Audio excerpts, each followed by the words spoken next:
Hi, my name is Drew Patterson. I'm the General Manager of Treetime.ca, and we're going to talk about fruit trees and other interesting animals. We have a lot of people growing different types of nuts on the prairies. We have butternut that'll grow in a zone 3A or 2B type area. We have Manchurian walnut. We're experimenting with some hardy peach rootstocks right now that are supposedly hardy to zone 3B.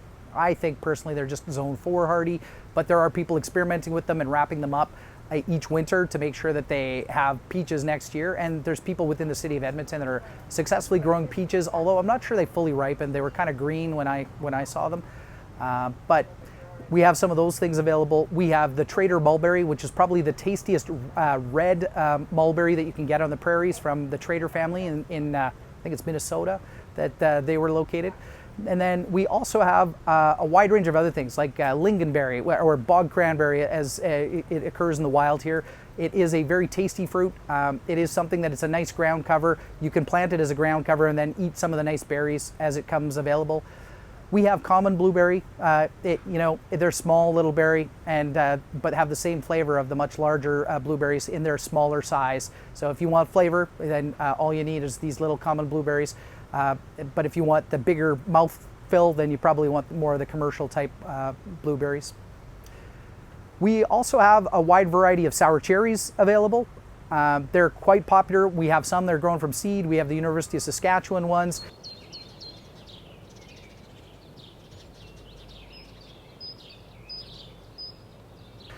We also have Nanking cherry. It doesn't do really well without some protection. It can get hard to establish. It's one that doesn't really last for much more than maybe 20, 25 years before the lifespan of that goes. But you see a lot of people in suburban or urban areas with a little protection will plant it. And as long as they don't get a late frost in the spring, they will get a crop of Nanking cherry. It's one of the first sour cherries to be available, often available the middle of July of each year. So it has a special place for a lot of people. Although they're not a big cherry and the seed is relatively large, they're excellent for processing jams, jellies, wines, additives to like whiskey, etc., to make a cherry type whiskey, sour cherry type whiskey, and my favorite, a sour cherry barbecue sauce with the Nanking cherry. It is good. Makes my mouth water just thinking about it. So nuts. From time to time, we're able to get a crop of some of the fancy hazelnuts that are half bred with like a heterophylla or an Eastern Asian variety that is cold hardy and a little bit bigger and more edible than the beaked hazelnut, and is bred with that or with the American hazelnut, and it produces much tastier, more edible type hazelnuts. Whereas the local beaked hazelnut, you could grab that too, but they're kind of small and they don't have as much meat, and you've got to fight the squirrels off from them too. So some things to consider there. Additionally, a lot of people don't think about chokecherry, but chokecherry produces some of the most talked about jams, jellies, and wines that we see. It's a bit of a ubiquitous tree. It makes a great addition to the first row of your shelter belt. It's underappreciated, underused. I suggest that you plant it. Other than that, we have some Balser's blackberry. Balser's blackberry is the hardiest blackberry that you can grow on the prairies. We're getting reports, because it's kind of new, reports that it's better than the Chester thornless without as much work. You don't have to like lay it down like you might have to with the Chester thornless to get a crop. And you might get a crop a little earlier than with the Chester thornless, whereas in shorter growing years or not as warm growing years, the Chester thornless doesn't produce quite as much. This has a higher yield, higher survival. The Balser's blackberry would be my recommendation for people to look for on the prairies if they're looking for a blackberry. We also have apples and plums. Prairie Sensation is a release by the University of Saskatchewan, and I can't tell you how popular this is for fresh eating. I go to a lot of events related to apples and fruit and berries and those kind of things on the prairies. Prairie Sensation is consistently ranked as some of the best eating, best tasting by everybody. It's not just people with weird taste buds or people with certain types of taste buds. Everybody universally has an appeal for this Prairie Sensation. After that though, there's a bunch of other things that might be in there, but more consistently is the old tried and true Norkent variety. Norkent is probably the #1 grown apple, and people that have little hobby apple orchards across the prairies, almost all of them have 1 or 2 Norkent apples. Plums are another thing that we grow and produce for the market. Some years we do really well with, others less so. Plums have a really big pollination type problem. So we sell Canada plum and American plum almost every year. If you plant that in your yard, you will have better pollination overall, except for with the European plums like the Mount Royal plum. The pollination is just significantly better. American plum probably flowers about a week later than the Canada plum. Canada plum is more likely to be somewhat native to, although there's probably not much left in its native range, might be up into Manitoba, possibly southeastern Saskatchewan, but I doubt there's much left in its native range.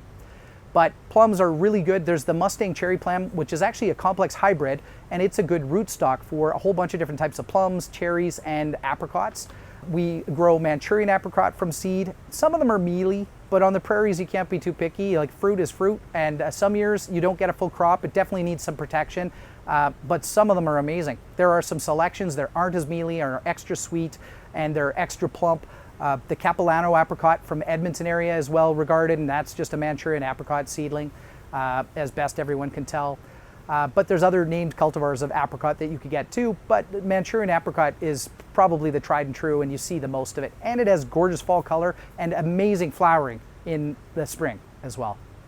So we also have the Usarian pear. We grow the Usarian pear for rootstock, but you might find that there are a lot better Russian varieties available. We're working with some people to make sure that we can bring you more varieties of these. There's a lot more diversity, folks, than just the standard 2 or 3 named cultivars, the John, Paul, Peter type pears available. There are a lot better pears.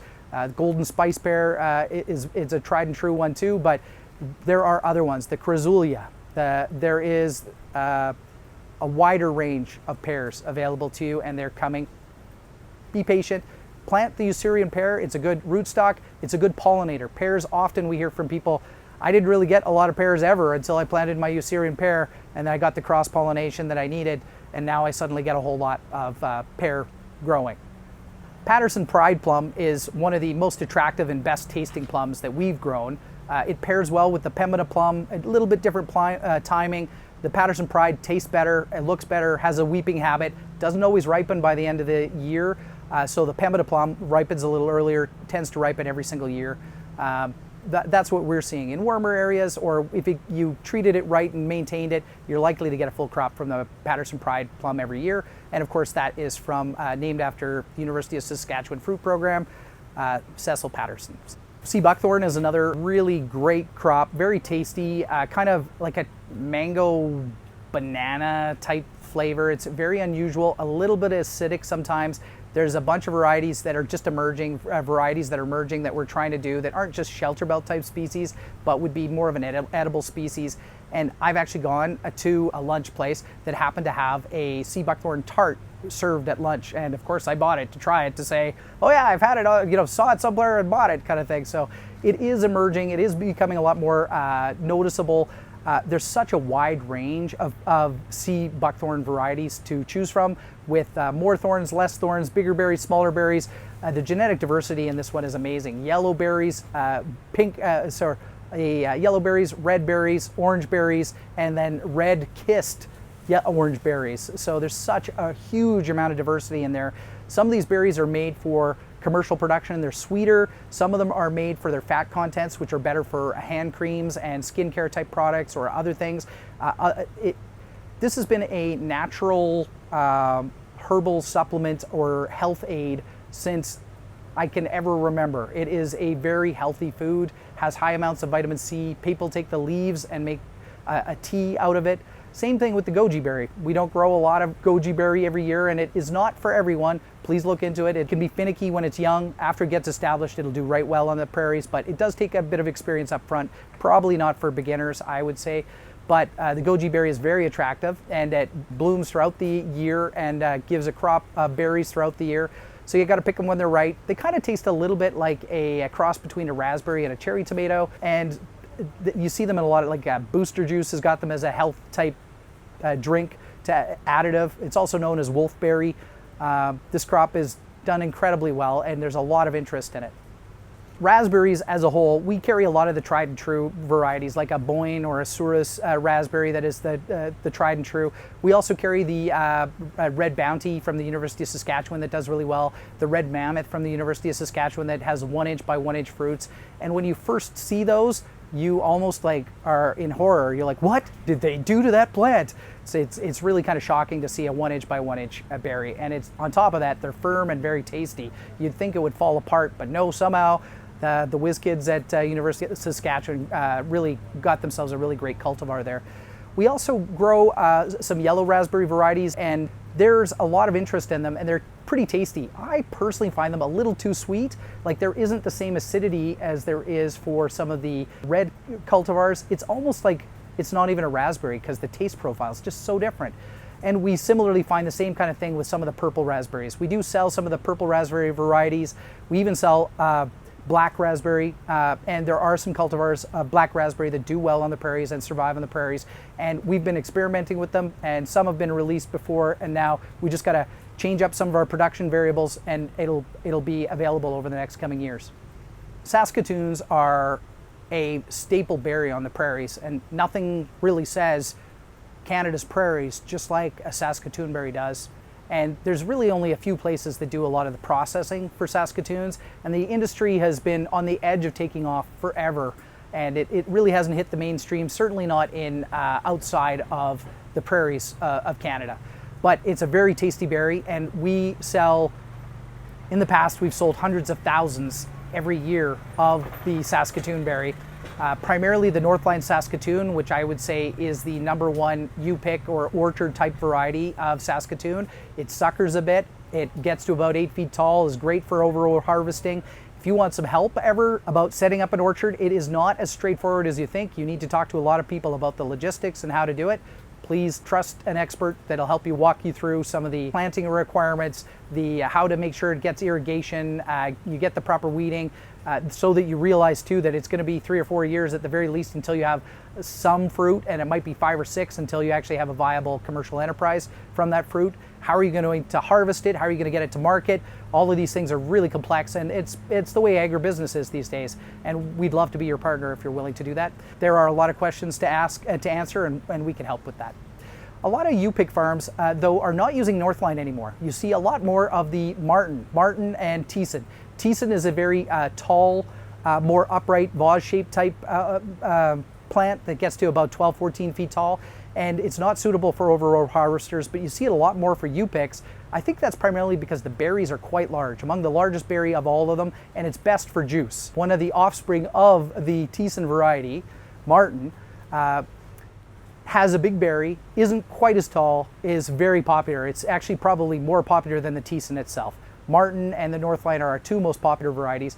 We also sell the Smoky. Before Northline came along and kind of took over the market in such a strong way, Smoky was the one to plant.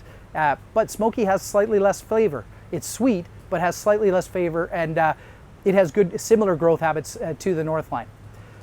So those are the kind of the primary varieties we sell. We do sell a fair bit of the Honeywood, the Burt Porter variety. Porter was a plant breeder on the prairies, and it's one of his introductions. It's called the Honeywood Saskatoon, and we carry that one as well. It's not nearly as popular. It's a big step down in terms of magnitude on sales, but there is a diehard fan base for that like the sweetness of it, and it's probably not ever going to go away. If I think back to 9 years ago when we were first growing Treetime.ca, had everything online, there weren't a lot of other fruits and berries available.